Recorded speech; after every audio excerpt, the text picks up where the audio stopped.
Adem extended one of his hands. I shook the hand, and it was limp. It had gone limp, like his spirit, on the night when 35 men from his village were rounded up by the Serbs and had their throats slit.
I love people.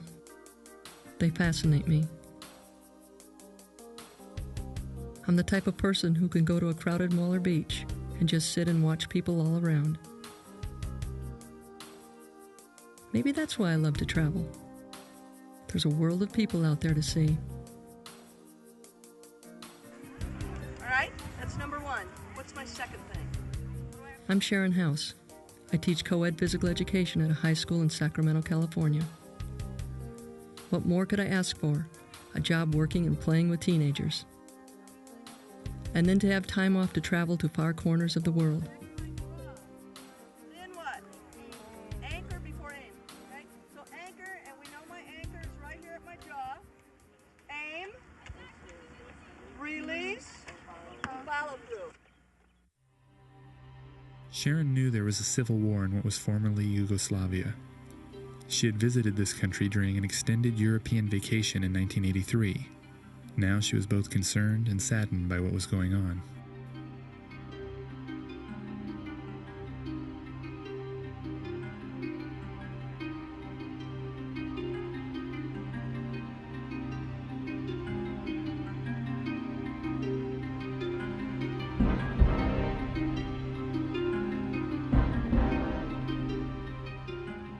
What Sharon didn't know, and later would learn, was that this war was another European Holocaust. The Geneva Convention rules of wartime were flagrantly ignored in Bosnia. The civilians suffered, not from a series of random incidents, but from a systematic ethnic cleansing policy, which included mass arrests, executions, torture, rapes, and expulsions. Entire villages were destroyed, and civilians were deported to concentration camps.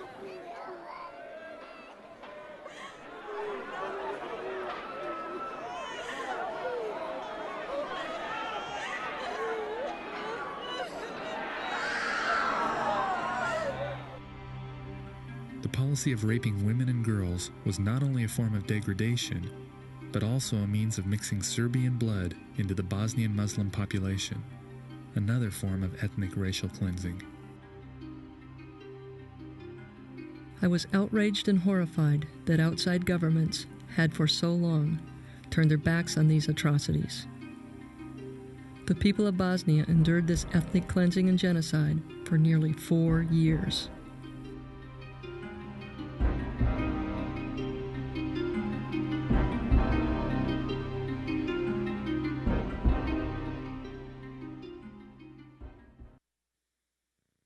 In the spring of 1996, a Northern California project, Love Without Borders, had generated donations of medical supplies for Bosnia, most of which had been collected by Rotary clubs. This project enlisted the assistance of a Canadian organization, Bosnian Children's Relief, which had been sending supplies throughout the war.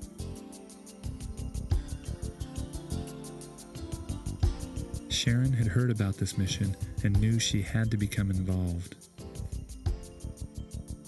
Her friends, family, colleagues, and students were moved to action. They raised most of the $9,000 needed to ship these supplies to the city of Mostar in Bosnia Herzegovina.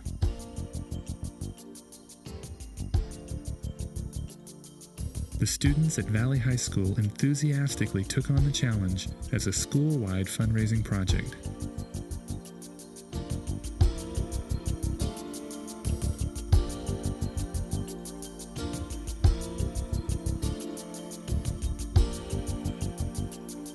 A custodian and a PE teacher repaired some of the donated wheelchairs, while friends and students helped pack the goods. From the beginning, I knew I would go to Bosnia to see to the delivery of these goods.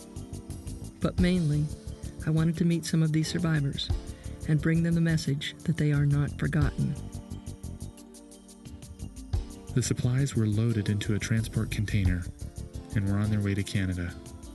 Once there, the Bosnian Children's Relief Organization added their supplies to complete the filling of the container. They then sent it on to Split, Croatia. A few weeks later, Sharon was on a plane with Shannon Lindauer of the Love Without Borders project to meet the shipment in Split. The date was June 10th, 1996.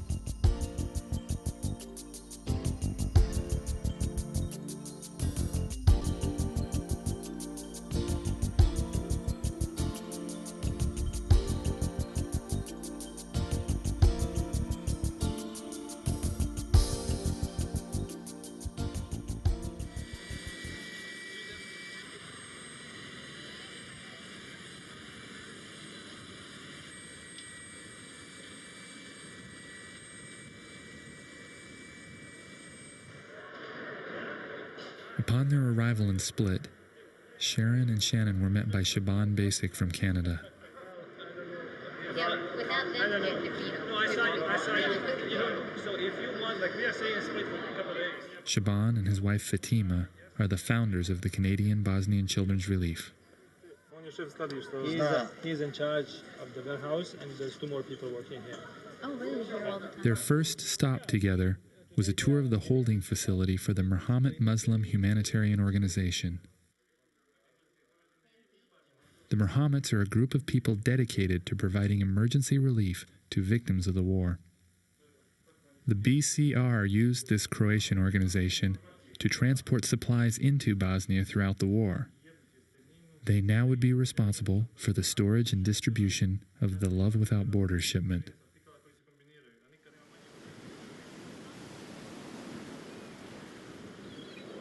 There was a delay in the arrival of the shipment, so they ended up staying for 2 days at a beautiful home on the Adriatic Sea. It was the summer home of Izo and Shamra Hedjibdij.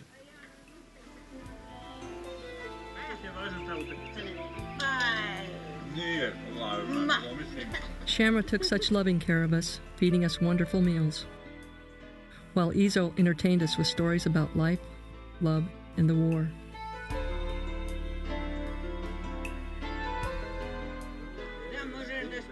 Izo and his friends founded the Muhammad Organization, which was instrumental in providing care for many of the refugees who had fled the war zones into Split. Although you may not know it to look at him, this man was responsible for saving literally thousands of lives.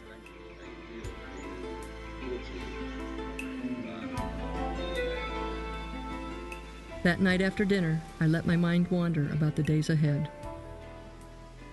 I had read so much about Sarajevo in Peter Moss's account, Love Thy Neighbor, and I wanted to see it for myself. Since the shipment had been delayed, the Muhammad agreed to take us there.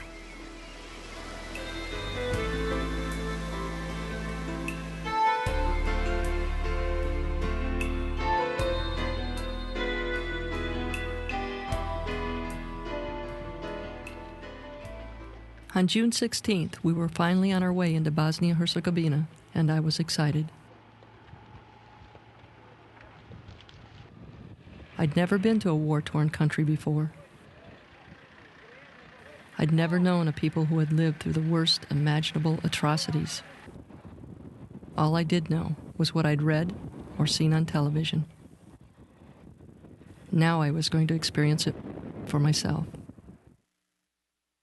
Sarajevo is the capital of Bosnia Herzegovina. It is one of the oldest urban centers in the Balkans.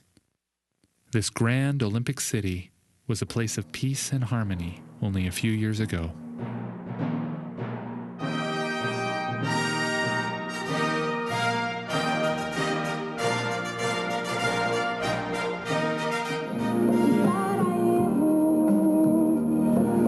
In 1984, Sarajevo proudly hosted the 14th Winter Olympic Games.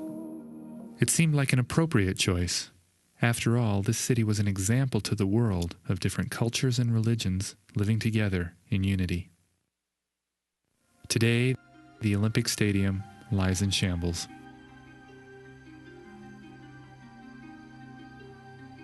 Where once thousands stood cheering, now there is only the eerie silence of the largest graveyard I have ever seen.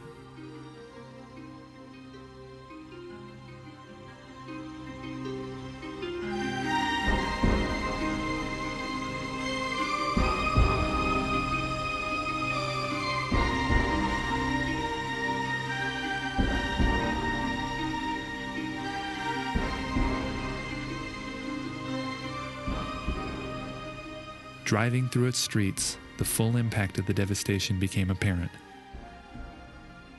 Nothing was spared. Nearly every building was partially or totally destroyed.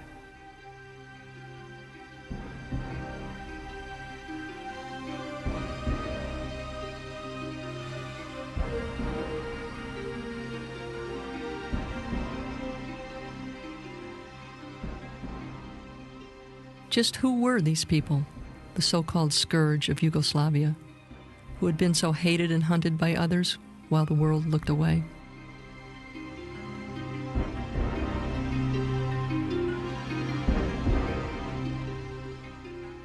Neither my father nor my mother knew the horrors of war. And I am small, and I wonder, is it possible for someone to become so mad as to destroy my school and my house and turn everything into ash and smoke? Those of you who are big, I beg you so, to allow me to grow up and wake in morning spring, full of sunshine, so I can see what tomorrow will be. Ada, Sarajevo.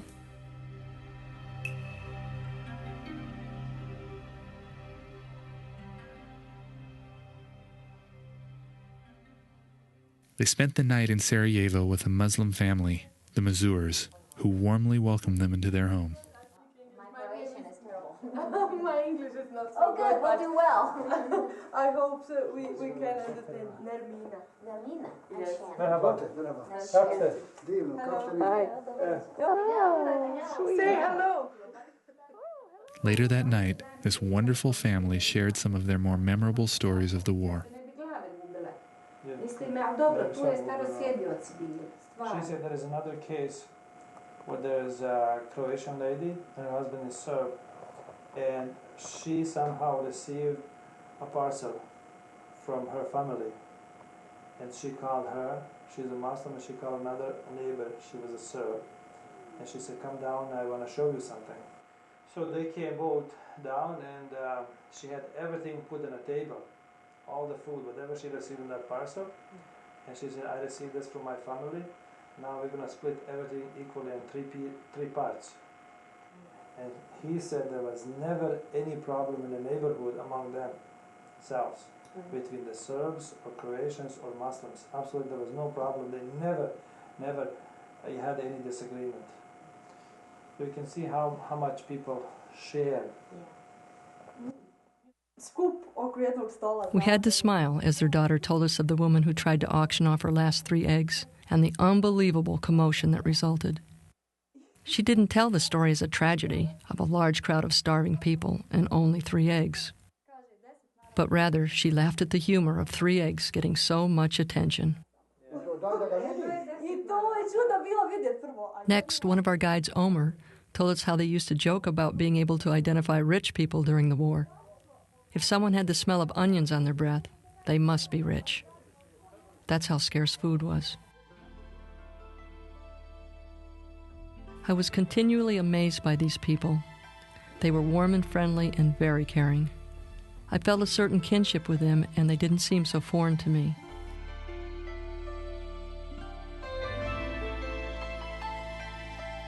That evening, we went downtown, and I was shocked at what I saw. Until only a few weeks ago, these streets were deserted. Now the people were out, and in large numbers.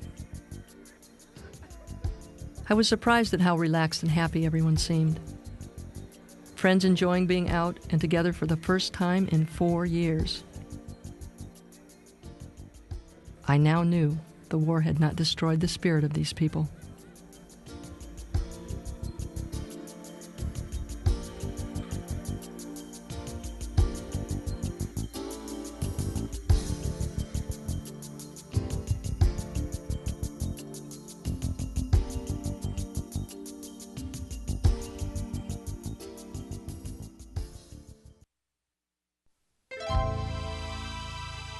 This is Mostar, before the war.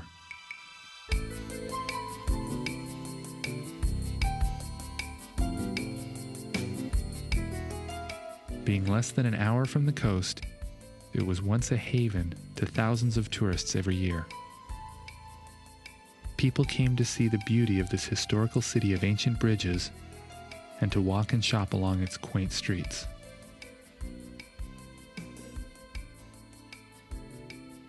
Mostar was built along the river Neretva in the 15th century. Like Sarajevo, it had become an example to the world of diverse ethnic unity and harmony. For 400 years, this bridge symbolized not only the unity of this city, but the unity of the world. Then, with only a few mortar rounds, it was gone.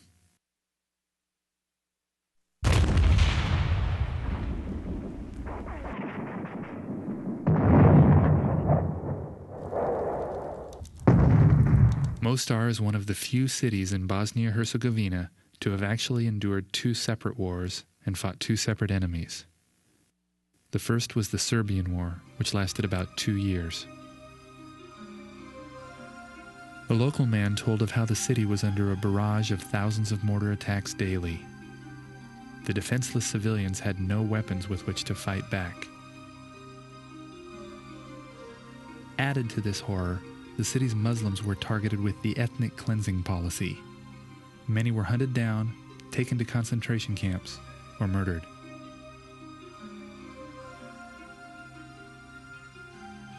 The Second War began in May of 1993. After a few months of peace with the Serbians, the Croatians ironically turned on their Muslim allies in an effort to gain control of Mostar. These extremist Croats began their own brutal cleansing of Muslims. They took their homes and possessions on the west side and drove them to the bombed-out east side. The Neretva River now divides not only east from west, but Muslim from Croat and modern building from ruin. Mostar is now a symbol of the divided world. At times, it was heartbreaking for me to be here. I was a part of the world who turned its back on these people. Now all of a sudden it was real. I could reach out and touch the bullet holes, and was meeting and living with the Muslim survivors. I met children who had lost their parents in this war.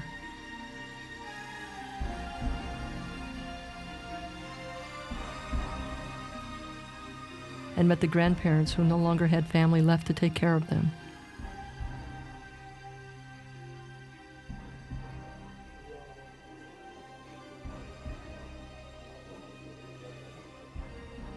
I was overwhelmed by these people and all they'd been through.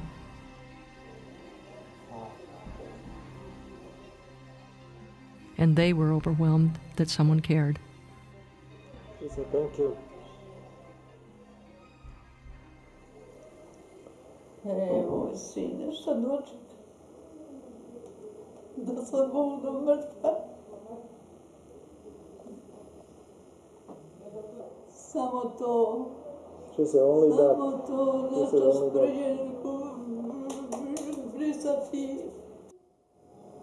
We wish we could have done more, and we wish we could have stopped him.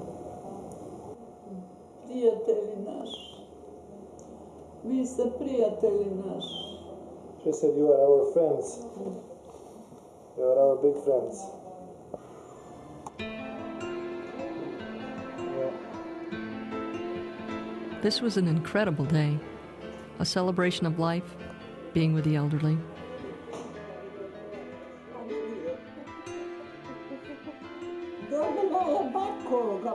Yeah. And it was a special day for another reason. Hey to you, dear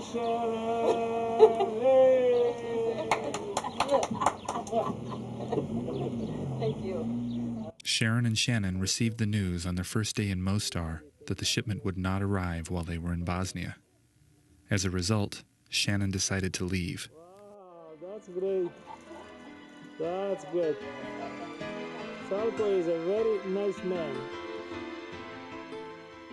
Shaban arranged for Sharon to stay with Fatima's sister, Seika, and her family. Seika, along with her husband Alia and 2 teenage sons, live in a modest one-bedroom duplex overlooking East Mostar. This is a Muslim family who had the opportunity during the war to leave. They chose instead to stay. Seika stayed to care for the wounded and sick, and to this day is providing aid to the refugees.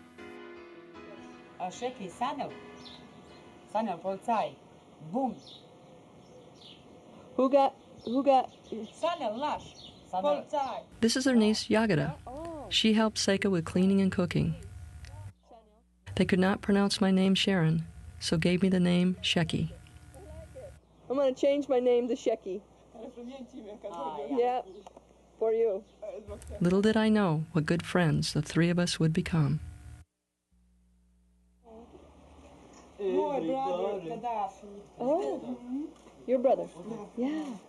Later that night, several of Yagada's friends came by to talk with Sharon. You look alike. Yagada and Dado both knew some English and interpreted. All right, are you practiced now? Ready?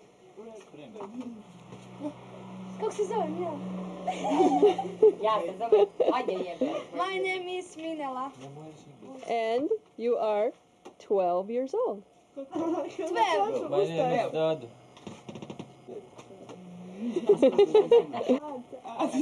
My name is Aris. Yeah. My name is Hami. Hello, America. No, my name is Sam. My name is Aida, 18. Hello, America.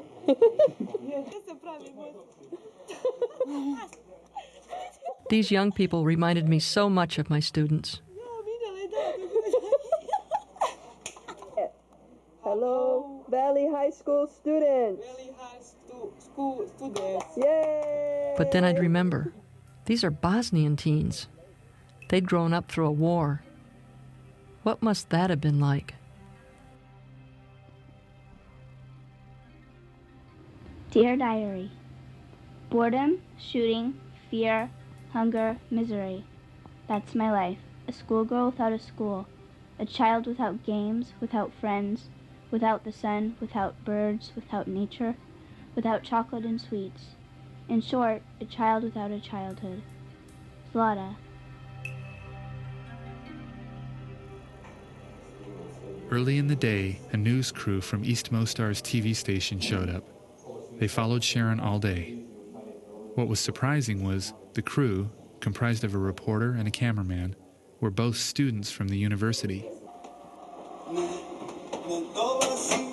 Likewise, the Muslim radio station in East Mostar was entirely staffed by young adults.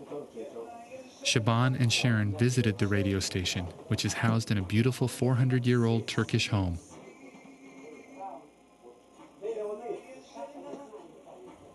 The station director took time from his busy schedule to talk to me. I was glad to have the opportunity to meet him and was pleased to hear him talk favorably about someone in our government, current Secretary of State, Madeleine Albright.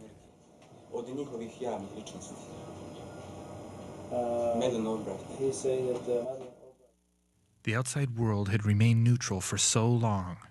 It was Madeleine Albright, as U.S. Ambassador to the United Nations, who had influenced the United States government to take military action in Bosnia. One day, Sharon had the opportunity to meet a Bosnian physical education teacher. Ja sam Sharon House. Ja sam Hakija Klarić, profesor fizičke kulture. I'm Hakija Klarić. I'm a professor of physical education. It was from him she learned that during the war, if a child was to get any schooling at all, it was in a basement, by candlelight, with virtually no books or supplies. And yet, like many other teachers, this man still found ways to occasionally gather students together to learn. There was no food. There was continuously dark due to them being in basements. Yes, we were continuously in basements. U jednom malom skloništu nas je bilo 96. Nema uslova ni za spavanje, stoje svi.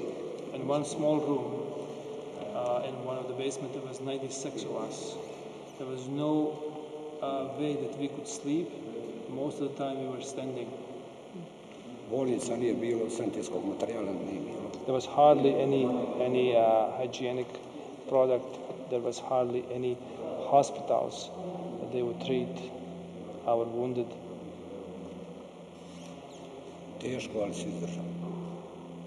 It was hard, but we survived.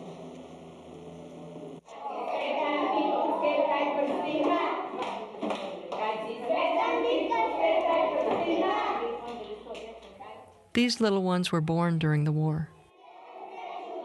They are the survivors.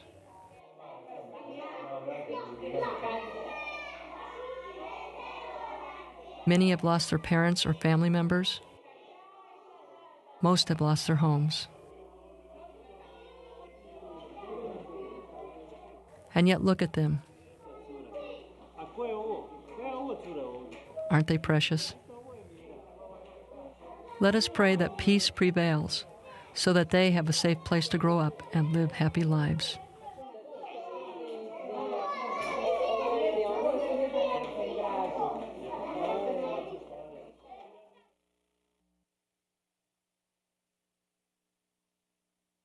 I woke up this morning saddened that this would be my last day in Bosnia.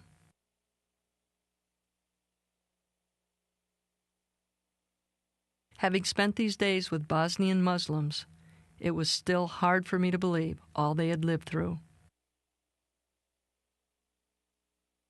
Imagine, for instance, our Sarajevo hostess, Mrs. Mazur, crawling on her stomach at night, hiding from snipers, just to get water for her family. Or this teen lying critically wounded and alone for 2 days, fighting to survive until he was found. He's still a fighter today. Are you good? Are you good? Dobro? Dobro boxer? Yeah. Good. Yeah. Thank God Seika's husband and son, Ali and Sanel, survived 8 months in a concentration camp, although they both have serious medical problems as a result. And can you picture Seika's brother, Meho, living and hiding in the streets and alleys of West Mostar during the war? He was one of the many individuals directly targeted for ethnic cleansing. He survived. But the husbands of these 2 preschool teachers did not. This woman witnessed in her own home her husband's throat being slit and his body dragged out and thrown into the river. And look at this child. She lost her father to the war. He was Mito Hodor, a Bosnian war hero. Prior to the war, Bosnia did not have an army. Mito was the person responsible for turning helpless civilians into an organized fighting force. Today, she proudly wears her father's picture on her shirt.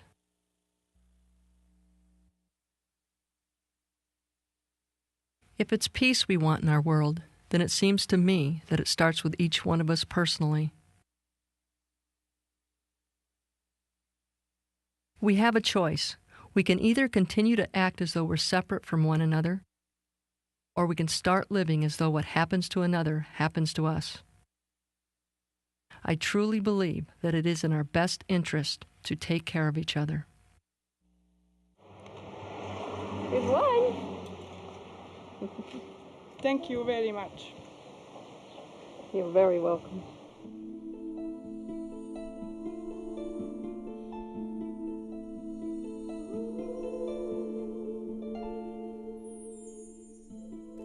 I have been deeply touched by these gracious and loving people of Bosnia. I am clear that our world is a better place with them in it, and thank God that they survived. I love you. I love you.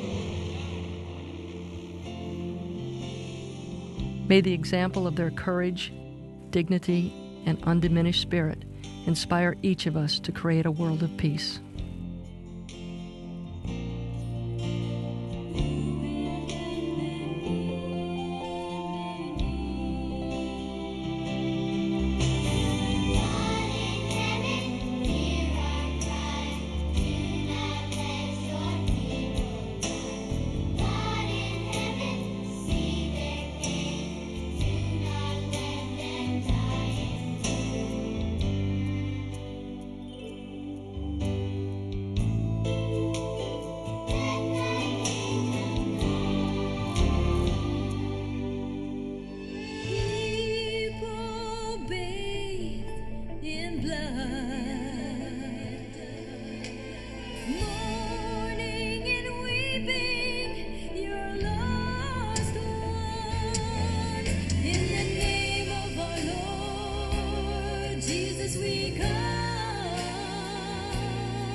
Currently, there is an immediate need for outside help in Bosnia. Thousands of refugees are returning with no place to live. In addition, there is a critical shortage of food. You can make a difference.